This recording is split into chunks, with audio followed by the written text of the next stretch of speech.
嗱呢個咧有成15頁咁多嘅。我就避開咗，我有 highlight 咗一啲嘢。咁散場咗之後咧，我就會 send 俾你啦，同埋呢啲 annotation 全部係 send 晒俾你嘅。咁我就會有 highlight 咗一啲嘢嘅。咁我冇 highlight 嗰啲嘢咧，就係嗰啲 topics 嘅嘢，譬如話佢講到impairment consolidation non-current asset held for sale 啲同學做得唔好嗰啲我係冇去理嘅，因為我都唔知你係咪攞翻 non-current asset held for sale，我都唔知你係咪攞翻 impairment。但係一啲比較誒 common mistakes 嗰隻我就有 highlight 啦。OK，我哋 go through 下。Not required to explain something. Surprising number of candidate did this。我冇嗌你做，你走去做呢個係有一個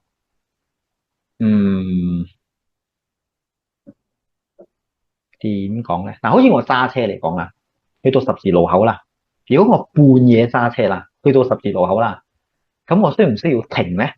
半夜咁，我覺得應該係冇車嘅。咁如果我咁樣衝出去嘅話，應該係冇咩問題啦。咁樣如果我咁樣揸車嘅話咧，我係用嚟諗嘅，我去預計，我就咁樣揸車，我而唔係用個眼去睇嘅。如果咁樣揸車嘅話，眯埋眼都得到噶啦。咁使乜睇乜嘢路口啦？三更半夜都冇車，又咁樣衝住出去又冇問題噶啦。但係唔係咁樣啊嘛？邊度可以咁揸車嘅？你要睇啊嘛。有冇車都好，十字路口你停一停就比較好啲啦。有冇交通燈都好，你停一停係好啲嘅。咁好多同學可能佢哋係眯埋眼揸車嘅。佢入去考試，佢淨係想寫佢想做嘅嘢，佢識呢樣嘢佢就做呢樣嘢，佢唔理係咪個 question 問嘅。好多年來都係咁樣噶，所以我都要同啲同學講你做你睇到嘅嘢，你千祈唔好做你想做嘅嘢。佢叫你做你就做，佢叫你計你就計，第二啲嘢你唔需要。誒，你都需要比較重要啲嘅，你明白佢想問啲乜，個試題係講緊啲乜。有時佢放一個 investment property 喺嗰度，但係佢唔係想問 investment property 喎，佢想問 fair value 喎，因為 investment property 咧係有 fair value model 嘅。聽個試題6分7分，全部都係講 fair value 嘅。但係啲同學點佢睇到 investment property，唔使讀啦，等我寫晒 investment property 啲嘢入去，咁攞0分咯。佢都唔係想知道 investment property。呢個我覺得仲更加重要過去傾嗰啲 specific topics，provision 嗰啲，我覺得唔重要，呢啲先重要。你嘅 provision 幾犀利都好佢冇問，你都係冇用到你寫落去，你都係嘥時間。OK，masking scheme give credit for taking own figure from part A1。呢個係咩咧？Part A1 calculation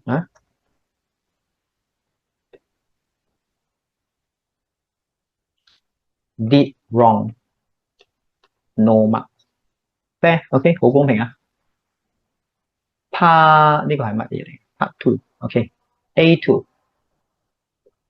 explain based on A1 full mark even if it is based on wrong figure。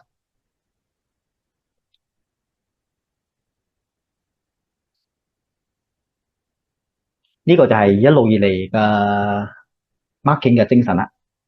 你呢度做錯，我係扣你一次啫，我唔可以扣你兩次。咁如果個 wrong answer 係 profit，其實係 losses 嚟嘅，真正係 losses。你計到 profit，咁你解釋嗰陣時用 profit 去解釋咧，你係攞到滿分嘅。呢咁多年嚟都係咁啦，呢個冇咩問題啦。所以唔需要去擔心有時我哋做 calculation，撳一撳個答案，點解咁多個 decimal 咁多小數響個尾嗰度？係咪我計錯咁9成9你係計錯咗噶啦。咁你再試多次啦，再試多次，有另外一批數字走出嚟。咁你唔需要再試啦，唔好嘥時間啦。你係唔識做噶呢個 A1，放落去啫啦。甚至用個錯嘅去解釋，你係可以攞到 full mark 嘅。咁唔需要太擔心咯，呢一方面。呢個都係好多好多人做嘅。Copy material provided without further application，基本上係 copy 嗰個 exhibit 直頭就放咗個 answer 嘅，好多人咁做啊。咁做完之後覺得 I feel good，因為我有啲嘢喺入邊，但係冇分㗎，你都唔需要浪費時間啊去做呢啲嘢。Fail to sufficiently apply to question 呢個係咩嚟嘅？Good knowledge 不過冇 application，so that is no connection of knowledge to the question。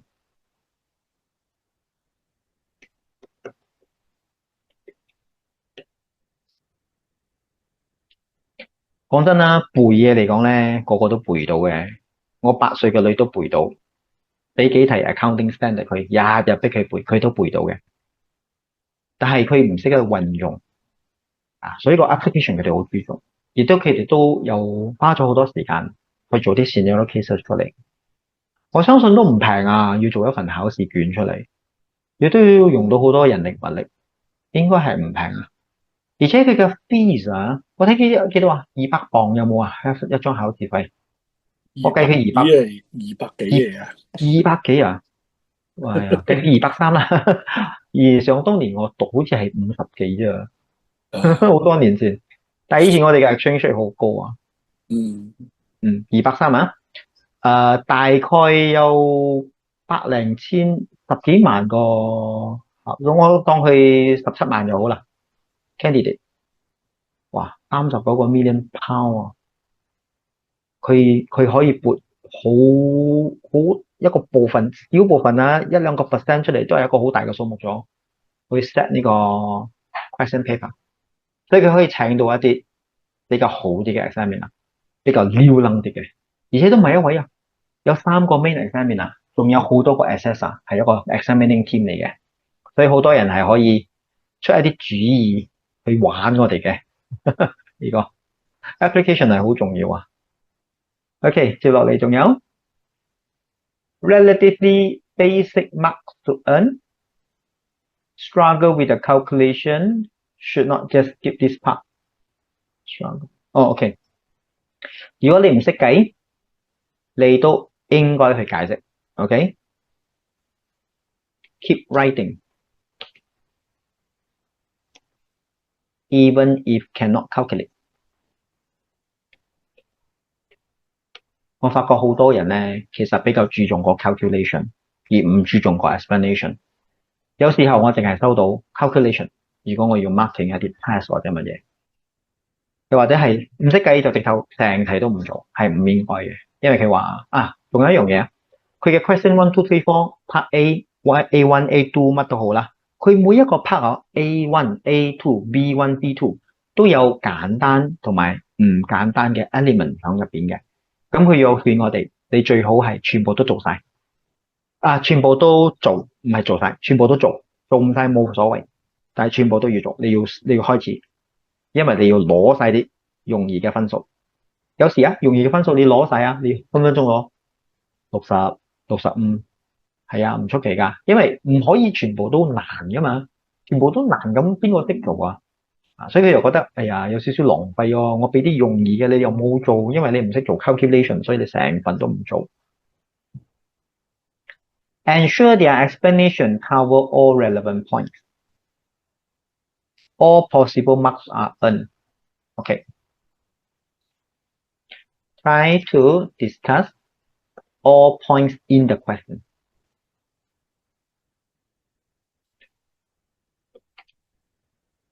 我相信好多人咧都會比較有一個系統性去考試嘅。咁如果我睇個 exhibit， 我哋翻返個試題先啦。俾咗我咧，我會係由頭睇到落尾嘅。我唔係呢度睇下，呢度睇下，呢度睇下嘅。但係有啲人係咁喎，唔好話冇啊，係有㗎，好危險啊！你呢度睇下，呢度睇下，呢度睇下，咁有幾個 part 你冇睇到，你都唔知，太亂咗。所以我比較中意一行一行慢慢睇。如果我睇，呢度好似有少少嘢我可以寫，咁我就可以寫㗎啦。因為呢一 part 同埋呢一 part 咧，通常係冇關係嘅。佢哋做試題嗰陣時已經分得好清楚咗㗎啦。上邊係上邊，下邊係下邊。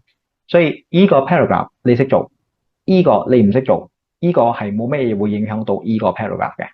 佢哋盡量咁樣去做，所以你係可以每一 part 都攞到一啲分數嘅。所以佢就話啦，好似有啲人係冇 cover 晒成個 point，咁點解冇 cover 全部個 point 咧？可能唔識做啊，可能睇漏眼啦。如果唔識做冇變啦，如果係睇漏眼咧就唔值得啦。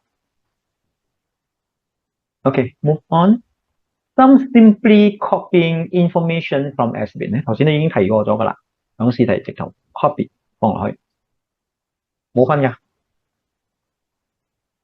呢個係 adjustment，我都有講過2個星期前。你做呢個 spreadsheet adjustment plus minus，千祈唔好撈亂，係 plus 就係 plus，係 minus 就係 minus 啊。如果你嗰個 style 如果你個 spreadsheet style 有價格咁啊嘛。OK， 有價格。OK， 全部有價格。嗱，譬如話佢有一個減2啦，減2你唔係放減2喎，你放一個 positive 2，但係喺度咧你就咁樣放 equals to 譬如話呢個係 cell D2 D2 你呢度放100 minus D2 你一放 enter 咧個 answer 咧其實都係啱嘅，但係呢度佢就唔會俾你分咯，因為呢個其實係一個 negative， 你就一定要放一個 negative， 所以佢係唔會去睇呢邊嘅，佢只係會睇呢個格入邊呢個 cell 入邊你放嘅係乜嘢。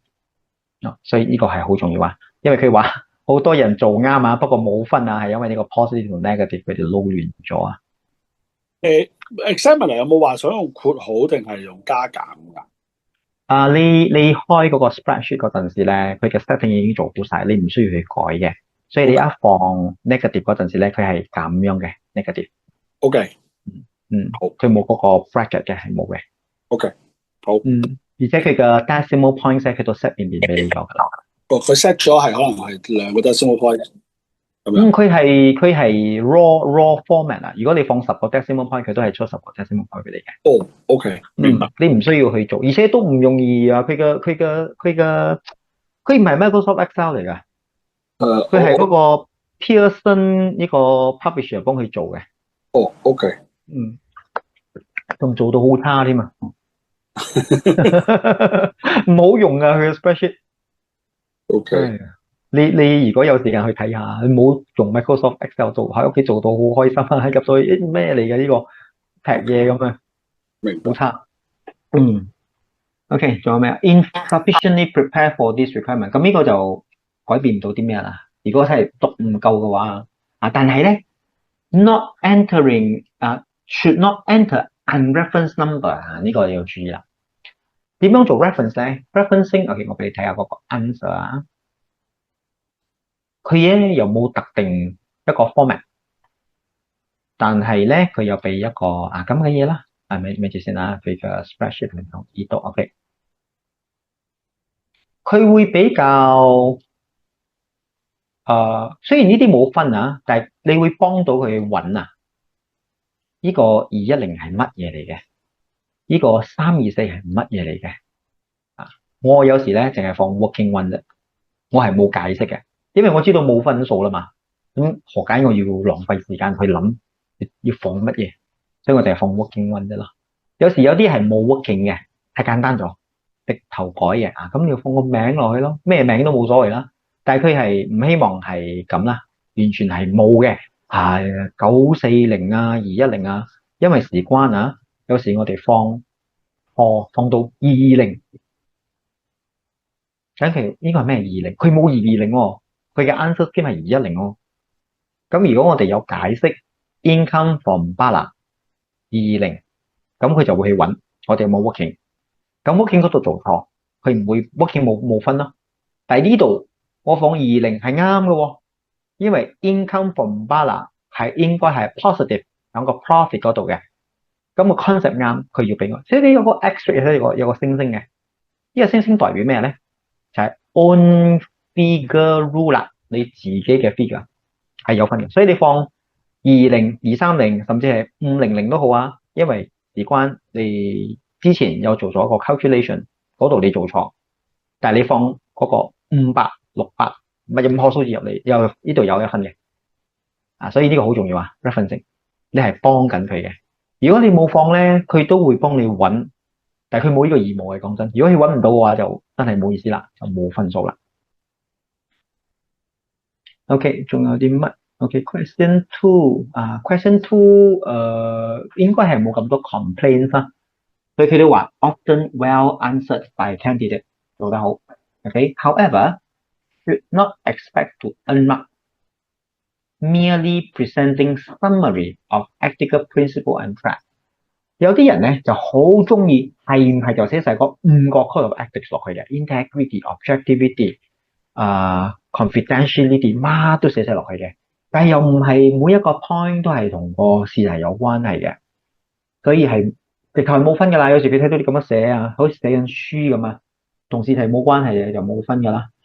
Candidate must not simply restate issue mentioned in the question。第3次啦，佢講唔好直頭抄個 question 落去，你要同佢做一個結合 ethical consideration 同埋個 question apply knowledge 啦，4題都係一樣啦。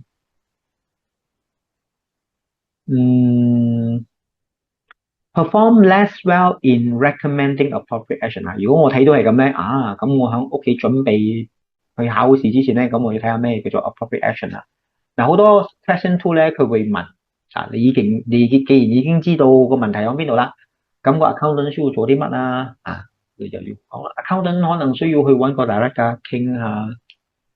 如果個 director 唔聽嘅話咧，我哋就會將呢個事帶入去嗰個 non-executive board 嗰度再傾。咁我哋有一系列嘅SOP 啦呢個 actions 去解決呢個問題嘅。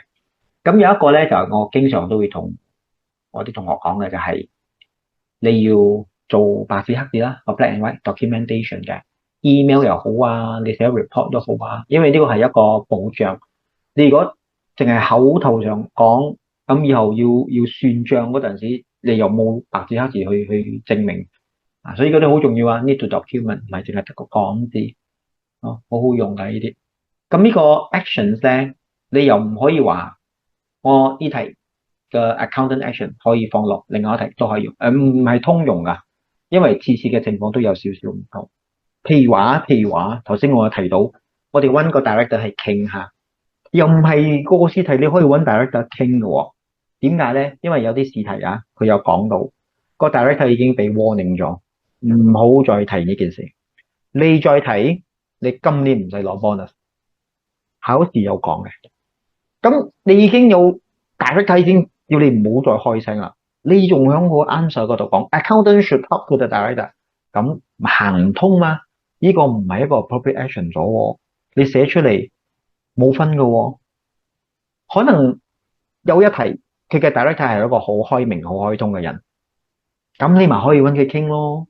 呢點又有少少技巧啦，所以佢話 less well in recommending appropriate action， 唔係話我哋冇做過、冇睇過呢啲咁嘅事咧，係可能我哋唔識得去運用，我哋想抄晒呢一題嘅答案落另外一題，好生動下㗎，好有趣下嘅。如果個 executive board 同埋個 non-executive board 係夾埋嘅，一齊去呃公司嘅錢嘅，咁你冇可能喺你嘅答案嗰度寫我要去揾 non-executive board 傾㗎嘛，咁你就要再揾再下一層，可能係 auditor， 可能 lawyer， 可能你要諗辦法去收集證據去做一個 whistleblowing， 甚至乎你要做一個 resignation， 因為你發覺到成間公司係冇人幫你㗎。你就要 resign 啦，因為你唔想參與呢啲唔好嘅嘢。所以其實唔係可以直接抄嘅，一題去跳另一題係唔可以嘅。Reference to integrity were common， 即係好多人都用but often not in the context of information。Integrity 就係誠實啦，又唔係次次都係關於到誠實嘅，有可能有啲試題個個都好誠實嘅。只係佢哋有呢個 professional competence 嘅問題，個 accountant 唔識做嗰盤數，佢係好老實但係佢係唔識做嗰盤數。所以如果你講 integrity 咧係冇關係嘅。stronger answer demonstrated clear structure, mapping issue to ethical principle, assessing threat, recommending proportionate actionable steps 咁你睇到咁樣，如果你想攞高分咧，你就跟住佢啦。咩叫做 clear structure 咧？就係同一個問題，我傾完咗，我先再傾下一個問題，我唔要愣住嚟講，好亂。Mapping issue to relevant ethical principle 就係我頭先講噶啦。如果個 accountant 唔識做嗰份數咧，咁就係 professional competence 嘅問題啦。我要黐埋佢一齊去傾。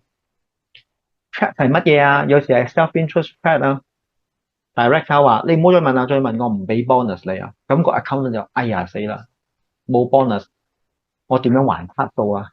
咁我都係唔好問啦。咁你咪有呢個 self-interest 嘅問題咯。呢個係一個 trap。咁呢個 director 都唔啱喎，佢做一個 intimidation trap 嘅恐嚇呢個 accountant 咯。我哋傾咯。所有響試題出現嘅嘢，我哋都應該搬出嚟傾，咁樣先至攞到分數。仲有啲乜嘢咧 ？Wasting time calculating revenue, but there are no marks for this calculation because they are not part of the requirement。呢個你要睇好咯，先頭都有提到啦，唔好眯埋眼去考試，要睇個 requirement 叫你做乜，你就做乜。Deferred tax very weak，我唔覺得好驚訝啦。Deferred tax pension accounting一啲關於 consolidation 嘅嘢，仲有呢個 financial instrument 同埋呢個 hedge accounting 呢啲都係屬於比較差，同我比較差啲嘅方面嘅嘢。Lack of understanding of the fundamental principle of income taxes。咁如果你冇呢個問題，就唔關你嘅事啦。但係我睇到係比較多啲嘅同學有呢方面嘅掙扎。所以佢都有提到fundamentally weak。Question 3嚟啦。Often the worst performing question 都唔係第一次㗎啦。你抄翻嗰啲 assignment reports， 你好經常會見到佢講咁樣 comment。點解咧？因為佢係 a range of IFRS accounting standard， 所以會比較雜啲，而我哋都可能捉唔到究竟會有啲乜。worst performing question 點解咧？佢有做一個分析啦。Spending disproportionate amount of time on question 1 and 2， 浪費太長嘅時間啦。question 1 and 2， not reading question properly， 我睇應該係同 time management 係有關係㗎，因為你都冇時間定啦嘛，你梗係讀快啦，可能都冇上心嘅，係睇都唔係讀定係睇嗰啫。Not being adequately not enough preparation。咁佢又冇解釋乜嘢 preparation， 可能喺屋企冇溫習好嚟，或者乜嘢。Weaker student unable to select the relevant information from the exhibit， 可能佢睇唔到個重點但係我覺得其實唔係啲同學睇唔到又係嗰個 time management 嘅問題。係我自己都係如果剩翻唔多時間，即係腦一片空白所以個 time management 真係好重要你真係要喺屋企睇下自己係咪真係有可以嘅。Question 2係得36分鐘啫，但係 Question 2又好有趣好 interesting 嘅有時我哋做下都唔記得咗個時間，佢又簡單啦，又經常性咁樣出啦，有時做咗2個鐘頭都係唔知道㗎。Candidates are reminded to answer the requirement， 又講多次啦。Did not manage time appropriately, did not attempt the calculation, despite the numerical information provided. So 個試題係有 calculation 嘅，有 dollar 喺嗰度嘅，但係啲同學係冇去計嘅。之後佢講個 help for sale 我係冇 highlight 啦，因為啲 specific topics 咧，我就覺得未必係啱我哋因為我都唔知會出啲乜嘛。Wasted time outlining the principle in IAS 16。點解會有咁嘅事咧？係誤會咗啦，可能啲同學以為係問緊 IAS 16，其實佢係問緊 IFRS 5嘅。Score a clear pass, show clear working。你要點樣攞高分咧？就要有 clear working， 錯都冇相干最緊要 clear， 佢哋容易睇嘅。Appreciation of the significant date，有時你計 depreciation，你淨係需要計6個月、3個月、4個月嗰啲 relevant principle 呢個18新嘢。Okay? It was also pleasing to see candidate applied IFRS 18, which stating which section of profit。其實佢有提到嘅，舊年未第一次考試啊，佢已經講咗㗎啦。佢係要睇到我哋 when we say expenses 邊一個 expenses 係 operating 啦、investing 啦，定係 financing 嘅 income 就係用 operating 啦、investing 啦、financing 呢啲係新嘢啦嚇，所以佢覺得好安慰啊！原來大家都有留意我講嘅嘢㗎，所以佢哋有放一個 correct section、appropriate section。Surprising number of candidates did not know the basic measurement requirement in relation to the transfer。咁點解咧？係因為呢啲唔係 SBL 嘅 syllabus 嚟㗎咯，呢啲係以前嘅 syllabus 嚟嘅。呢個係講緊 investment PPE 轉去 investment property 嘅，咁冇人會估到㗎嘛，所以就冇咯。咁佢話 surprising， 我話覺得唔 surprising 啊，都唔係 SBL 嘅 syllabus 嚟嘅。雖然佢都係 financial reporting， 所以唔出奇啊。以前學過，可能幾年前學我都唔記得晒。Several candidates saw the word operating lease wasted time writing in detail about leases。咁呢題其實唔關 operating lease 嘅事嘅，但係佢有用到呢兩個字。呢一題好似係關於investment property yes， 因為佢愛租出去，佢想租出去，用 operating lease 嘅方式去租出去。但係佢係唔係問緊 leases 嘅喎，佢係問緊個 investment property， 所以係眯埋眼揸車㗎啦，睇都冇睇過試題，係咁樣寫。Okay， wasted time talking about irrelevant topics and standard。有俾 examples 啊。咁點解會有啲咁嘅事發生咧？又係一樣咯，冇讀好個試題嚟，或者係唔明白個試題想要啲乜。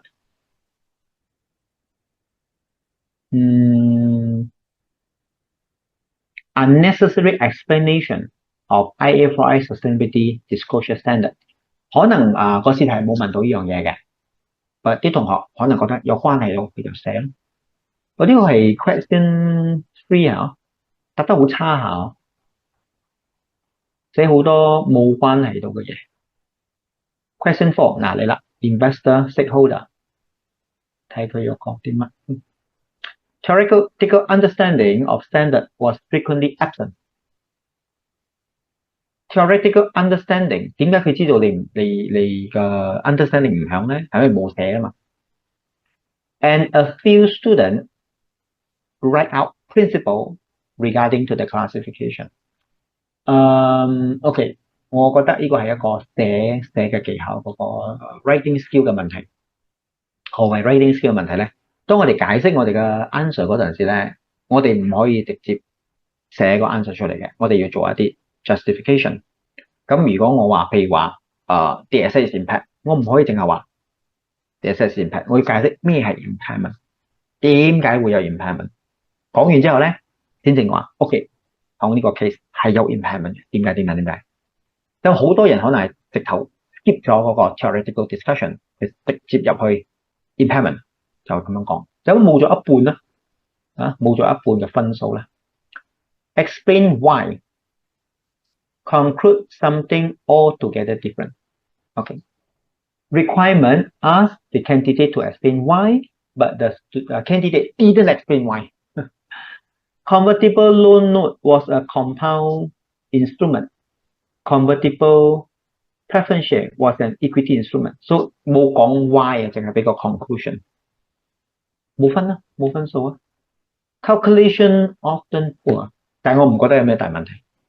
因為 calculation 嘅分數係冇 discussion 咁高嘅。Working often presented with minimum narrative。係咯，如果你有做 calculation 咧，係冇解釋嘅咁樣唔得啊，一定要解釋。甚至乎佢可以唔俾分㗎，因為 calculation 好經常係錯嘅。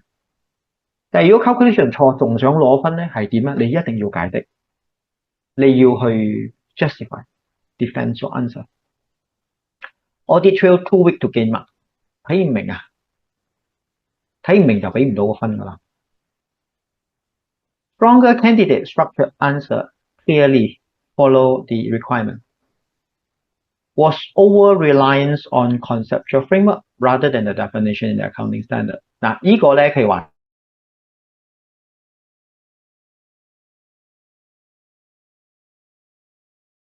IS32，咁梗係 IS32贏先啦。conceptual framework 都可以攞到分嘅，但係攞唔到滿分啊，因為佢解釋得唔夠仔細。仲有啲乜？冇啦。Many responses to the requirement absent or lack of any reference to IFRS 16。咁呢個係新嘅，我可以讀到嘅咧就係 September、December 咧，佢就有滿意嘅地方，亦都有唔滿意嘅地方。但係因為呢個係新嘅嚇，我覺得3月或者係6月，甚至乎係3月同埋6月，佢都會再問多一次嘅。呢個 IFRS 16，咁你都要睇下啦。咁呢個係好快 IFRS 係咪嗰個新嗰個 cash flow 嗰個 presentation？ 佢係其實佢大改變係喺嗰個 statement of profit or loss， 而唔係喺 cash flow。我記得啦，即係嗰個 investment financing activities。係，等佢仲有一個 management defined performance measure， 呢個都係一個新嘅嘢嚟嘅。係我記得，即係話即係 interest expenses 全部而家變咗係 financing 嘅 activities， 唔會再係啊，記得好似嗰個 pension accounting 個 pension liability 嘅 interest cost 咧，以前係可以放落去 sub cost 入邊嘅，依家唔可以咗，依家一定要放 financing 嗰邊。financing 即係總之基本上同 finance 即係嗰啲即係 investment 同 liability 有關，全部入晒去 financing 咯。係啊，即係佢唔會再當你一個 operating 嘅嘢咯。但係如果你有時間啊，你都可以去睇下嗰個，因為佢同 cash flow 嘅 operating investing financing 係有差別嘅。譬如話PPE 啦，響 cash flow 咧係 investing， 但係響 statement of profit or loss 咧係 operating 嚟嘅。係啊，佢係有少少差別嘅。嗰個佢都會問㗎，因為有亂嘅地方，佢就會問㗎啦。明白。